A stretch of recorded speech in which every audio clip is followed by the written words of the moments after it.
Now back to Inside West Virginia Politics with Mark Curtis.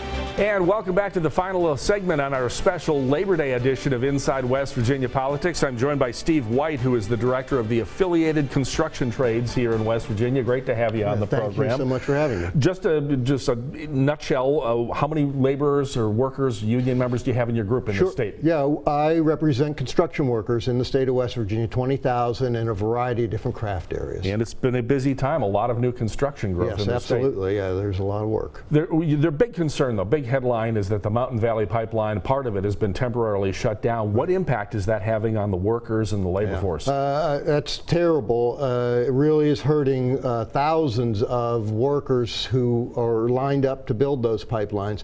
And it's not easy to get thousands who have the skills to do those jobs. So now the Virginia side been mass layoffs, and we don't know what's going to happen in West Virginia. And not knowing in itself is terrible. For those families need the pay. They counted on the pay. You can't make this stuff up. What's the fix here? Is it in the federal courts, or is it the Federal Energy Regulatory Commission? Who can get this issue resolved and get these folks back on the job? Yeah, the immediate fix would be the Federal Energy Regulatory Commission.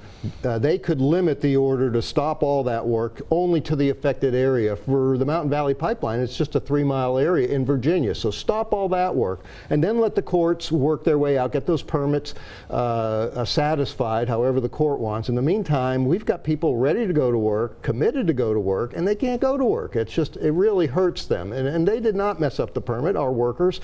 They want to go to work, and it's a shame. All right, we're going to continue to follow developments on this story as they unfold over the next couple of weeks. Let's talk about the bigger picture. What kind of job opportunities are going on right now in West Virginia with not only the road bonds, the pipelines, a lot of construction opportunities? I'm sure there's people out there watching saying, how can I get me one of those jobs? Well, I'd love to talk about apprenticeship as one way, or even people who have the skills. Our crafts are really needing folks, particularly on those pipeline jobs and the road jobs.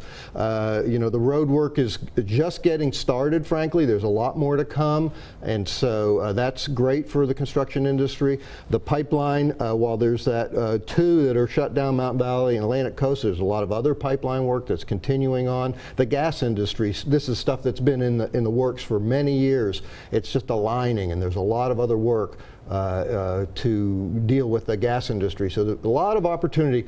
A lot of it is up in the northern part of the state. The southern part of the state continues to hurt for work, and so there's a little bit of a tale of two cities here, but it's a pretty good time for construction. We talked about this earlier in the show with Delegate Scott Brewer, who's also one of the directors of the Carpenters Union, about apprenticeships in the state, and I think it bears repeating. There's a website, it's kind of like a clearinghouse, WVApprenticeships.com. Correct. And folks can go on, if they're wanting to do an apprenticeship, you can find, you know, plumbers, pipe fitters, welders, I mean, whatever your interest is. Yes, and we're looking for good applicants. You know, folks, you got to either have a high school degree or equivalent, you got to be able to pass a drug test, you have to have transportation, basic things. These are apprenticeship programs. You're paid when you go to work, and then you go to class in addition to that over a period of time. We produce the best, highly skilled, productive workers in the world out of apprenticeship programs. They're proven.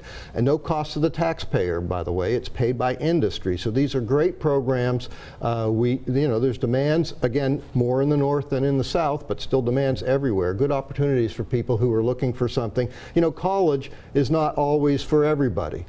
Some people want to work with their hands. They want to see what they do every day. They want to make a good paycheck. Apprenticeship is a good option. Yeah, I was going to say, you know, let's say I go through a carpenter's apprenticeship or a pipe fitter's. We're down to a minute here. And, you know, what kind of benefits, what kind of pay, what kind of career and retirement am I looking forward to? Sure, it's all depending on the work that's available, but you can start out at $15 an hour or more. You're going to get a pension. You're going to get health care. We have continuing training. And you know, folks who are in the industry right now, they can make, you know, in these pipe lines, $100,000 a year is not unheard of. So it can be a very rewarding career. All right, there's great opportunity out there, folks. So we want to thank Steve White from the Affiliated Construction Trades and all the other labor leaders we've had on the program today. We hope you have an enjoyable Labor Day weekend and a prosperous future working here in West Virginia. Thanks for watching. We'll be back next Sunday on Inside West Virginia Politics.